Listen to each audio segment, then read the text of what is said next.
Well, welcome back here to Wembley Stadium here in Liverpool, England for the third annual U.S. Presidents versus former world leaders soccer classic.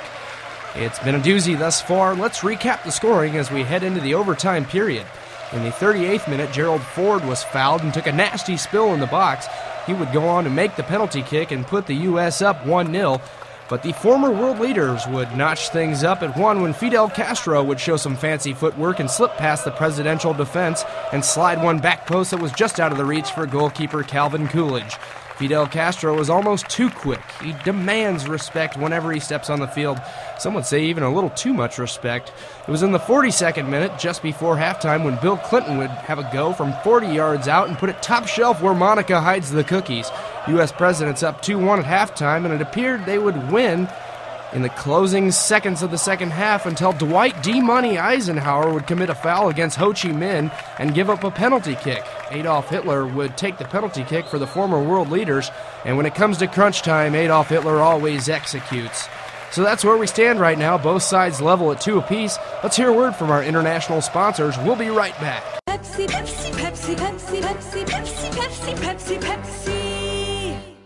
ويا ريتها كانت ليا دي لحاجة إنسانية قولولي فين مستخبية هي أنا اللي هاخدها لا أنا اللي شفتها لا دي أصلا عشاني دي عشاني أنا استنوا أنا اللي هحكم بينكم وأقول مين يستحقها.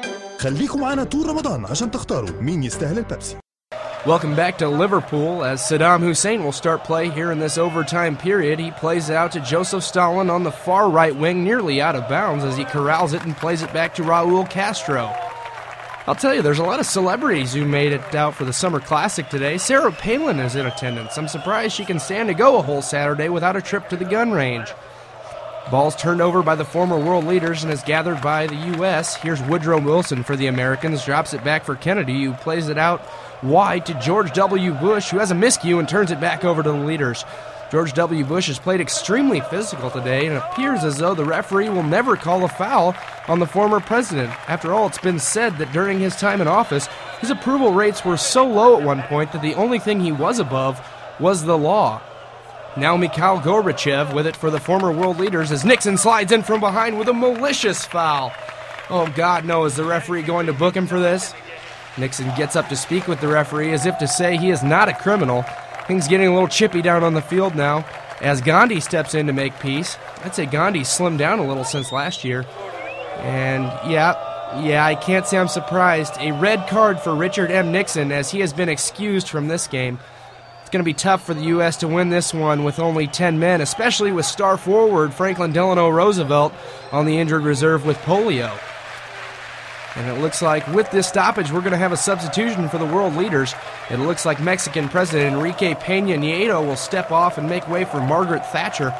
Nieto has really been off his game since that horrific tragedy in Mexico City last month. That two-car pileup, 87 dead. I believe they were both Ford Fiestas.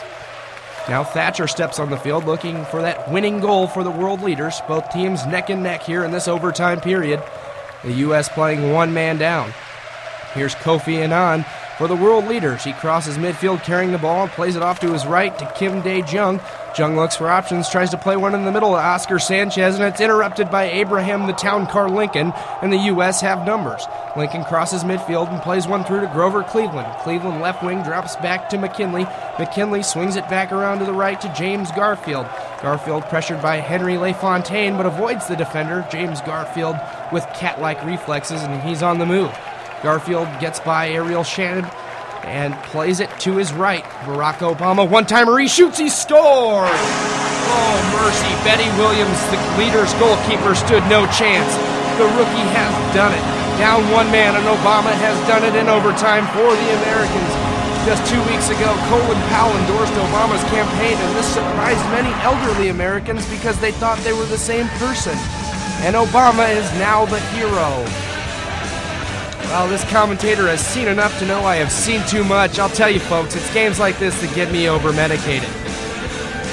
So, the Summer Soccer Classic, the U.S. Presidents defeat the former world leaders by a score of 3-2.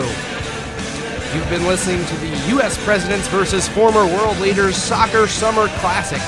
For the rest of the Democratic Sports Network, I'm Jake Mulder. God bless, and don't forget to vote.